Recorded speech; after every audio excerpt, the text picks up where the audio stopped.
West Indies cricket చరిత్రలో అత్యుత్తమ wicket keeper బ్యాటర్లో ఒకరిగా దినేష్ రామ్దిన్ ప్రత్యేక గుర్తింపు పొందాడు.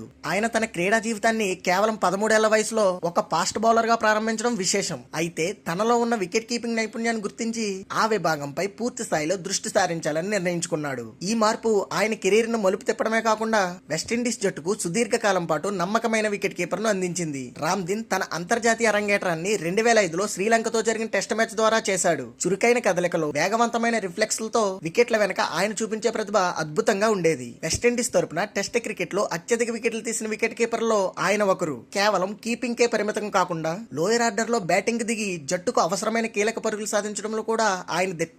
టెస్టులతో పాటు పరిమిత ఓవర్ల క్రికెట్ లోనూ రామ్దిన్ తన సత్తా చాటాడు. ముఖ్యంగా వెస్టిండీస్ 2012 మరియు 2016లో T20 ప్రపంచ కప్ గెలిచిన జట్లలో ఆయన సభ్యుడిగా ఉన్నాడు. ఒత్తిడిలో ప్రశాంతంగా ఉంటూ వికెట్ల వెనక నుంచి బౌలర్లకు సలహాలు ఇవ్వడం, ఫీల్డింగ్ సెట్ చేయడంలో కెప్టెన్ కు సహాయపడడంలో ఆయన శైలి ప్రత్యేకం. కొంతకాలం పాటు వెస్టిండీస్ టెస్ట్ జట్టుకు కెప్టెన్ గా కూడా వ్యవహరించి నాయకత్వ బాధ్యతలను సమర్థవంతంగా నిర్వహించాడు. మొత్తంగా చెప్పాలంటే దినేష్ రామ్దిన్ ఒక సాధారణ బౌలర్ గా మొదలై ప్రపంచ స్థాయి వికెట్ కీపర్ గా ఎదగడం ఆయన పట్టుదలకు నిదర్శనం. దాదాపు 15 ఏళ్ల పాటు అంతర్జాతీయ క్రికెట్ లో కొనసాగిన ఆయన 2022లో రిటైర్మెంట్ ప్రకటించాడు. తన కెరీర్ అంతటా క్రమశిక్షణతో కూడిన ఆటను ప్రదర్శించి ఎందరో యువ వికెట్ కీపర్లకు స్ఫూర్తిగా నిలిచాడు.